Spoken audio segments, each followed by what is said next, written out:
-4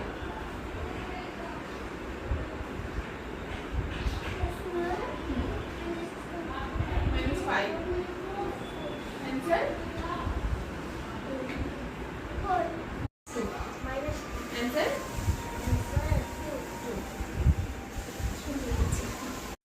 +2 +5 +5 বলেছি answer +2 +8 না class 5 এই পেন্সিলটা এই আঙুলের ফাঁকে থাকবে যেন তুমি এই চোখ খোলা যাবে চোখ বন্ধ করে যাবে তুমি এখন মনে মনে ভাবো যে তোমার সামনে মানে তোমার হাতের কাছে একটা বড় আকাশ আছে যে আকাশটা দিয়ে